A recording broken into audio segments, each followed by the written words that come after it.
নমস্কার, আজ আবার একটা ভিডিও নিয়ে হাজির। অতি অবশ্যই আজকে ভিডিওতে ইস্ট বেঙ্গলের ট্রান্সফার নিউজ কিছু রয়েছে, তা নিয়ে আলোচনা করব। ইস্ট বেঙ্গলের আজকে খেলাও রয়েছে, সেটা নিয়েও একটু আলোচনা করে নেবো। তবে তার আগে শুরুতেই বলবো ওয়ার্ল্ড কাপের কথা। ওয়ার্ল্ড কাপে আমরা দেখলাম যে ফ্রান্সের বিদায়, বাস্তিল দিবসের দিনেই কিন্তু ফ্রান্সের বিদায় ঘটে গেল ওয়ার্ল্ড কাপ থেকে। স্পেন 2-0 গোলে ফ্রান্সকে হারিয়ে তারা চলে গেল ফাইনালে। স্পেন এই নিয়ে দ্বিতীয়বার ফাইনালে উঠেছে। এর আগে 2010 সালে স্পেন ফাইনালে উঠেছিল এবং নেদারল্যান্ডসকে 1-0 গোলে হারিয়ে তারা বিশ্বকাপ চ্যাম্পিয়ন হয়েছিল, বিশ্ব চ্যাম্পিয়ন হয়েছিল। একটি মাত্র গোল করেছিলেন আন্দ্রে ইনিয়েস্তা। আর তারপরে এই নিয়ে সেকেন্ড টাইম স্পেন ফাইনালে উঠেছে। লামিল ইয়ামিলরা কি পারবেন ট্রফি জিততে, সেটা আপনারা কমেন্ট করে জানাবেন অতি অবশ্যই। এদিকে আজকে মধ্যরাতে, মানে সেভাবে টাইম দেখলে কালকে রাতে আর্জেন্টিনা ইংল্যান্ডের মুখোমুখি হতে চলেছে।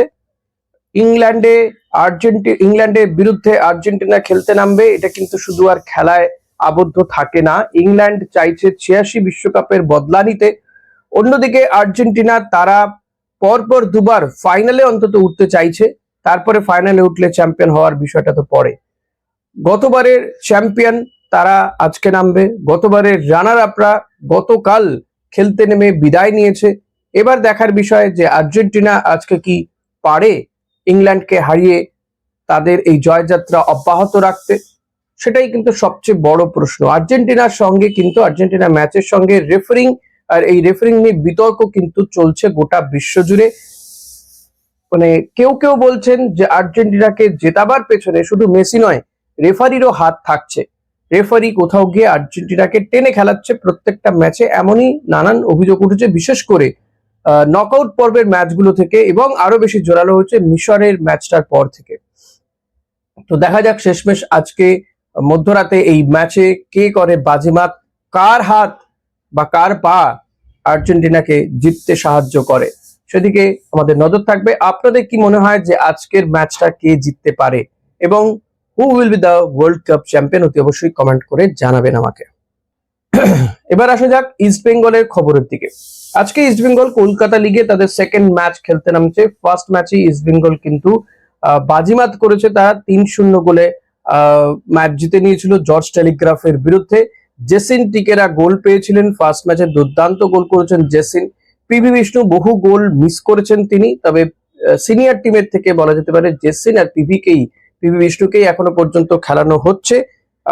এখনো পর্যন্ত ডেভিড বা অন্য কোনো প্লেয়ারকে খেলানো হয়নি, ইনফ্যাক্ট প্রয়োজনও পড়েনি। যখন প্রয়োজন পড়বে, আমার মনে হয় যখন ডার্বি হবে তখন নিশ্চয়ই ডেভিড, এডমুন্ড এই প্লেয়ারগুলোকে নামাবে ইস্ট বেঙ্গল।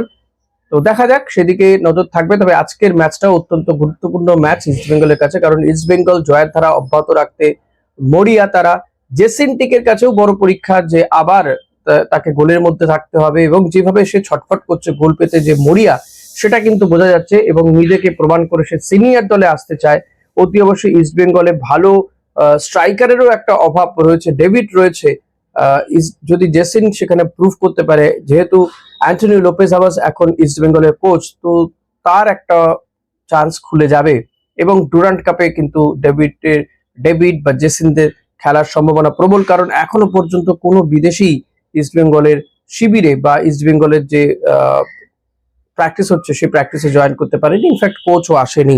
তো দেখা যাক আজকে বিধাননগর মিউনিসিপ্যাল স্পোর্টস টিমটার সাথে ইস্ট বেঙ্গল কতটা কি খেলতে পারে, সেটা একটা বড় বিষয়। যদিও ম্যাচটা ইস্ট বেঙ্গলের না জেতার মতন কিছু নেই, যদি না অঘটন কিছু ঘটে।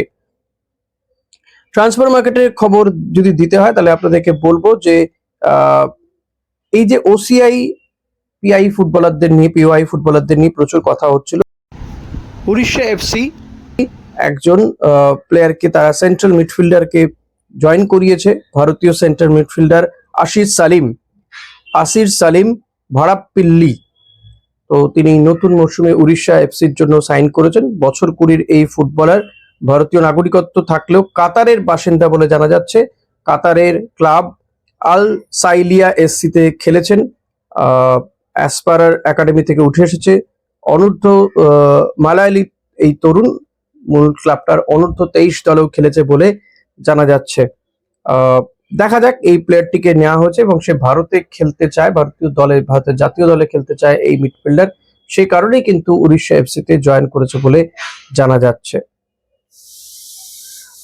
এরপর যদি আসা যায় মোহনবাগানের খবরের দিকে, দেখুন মোহনবাগান তারা একজন স্ট্রাইকার নেবে, আপনাদেরকে আগেও বলেছি। জেমি ম্যাকলারেনের সাথে সাথে আরো একজন স্ট্রাইকারের খোঁজ করছে মোহনবাগান, এবং এক্ষেত্রে দুজন স্ট্রাইকারের সঙ্গে তাদের কথা অনেক দূর এগিয়েছে বলে জানাচ্ছে। তার মধ্যে যে কোনো একজনকে তারা নেবে, একজন উরুগুয়ে স্ট্রাইকার এবং আরেকজন গতবারে খেলে যাওয়া আইএসএল এ এফিয়ং। এই ইফিয়ংকে নিয়ে ইস্ট বেঙ্গলেও চর্চা শুরু হয়েছিল, তবে শোনা যাচ্ছে যে মোহনবাগানেও কিন্তু তার আসার সম্ভাবনা প্রবল। ইফিয়ং কিন্তু আইএসএল এ যথেষ্ট ভালো খেলেছে, গোল্ডেন বুটের লড়াইতেও ছিল সে।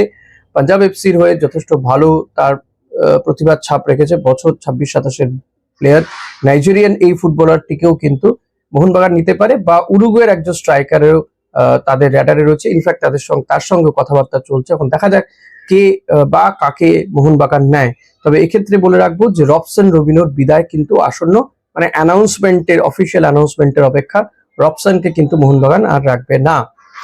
ইস্ট বেঙ্গলের খবরে যদি আসা যায়, ইস্ট বেঙ্গলের নজরেও কিন্তু দুজন স্ট্রাইকার রয়েছে, এবং এর মধ্যে নাকি একজন স্ট্রাইকারকে ইস্ট বেঙ্গল অলরেডি সাইন করিয়ে নিয়েছেন, যদিও অ্যানাউন্সমেন্ট এখনো হয়নি, অফিসিয়াল অ্যানাউন্সমেন্ট। যখন পর্যন্ত আমি এই ভিডিওটা করছি, হতে পারে ভিডিওটা পোস্ট করতে করতে হয়তো ইস্ট বেঙ্গল অ্যানাউন্স করে দিল, তেমনটা হতে পারে, তখন আবার একটা ভিডিও করে দিতে হবে।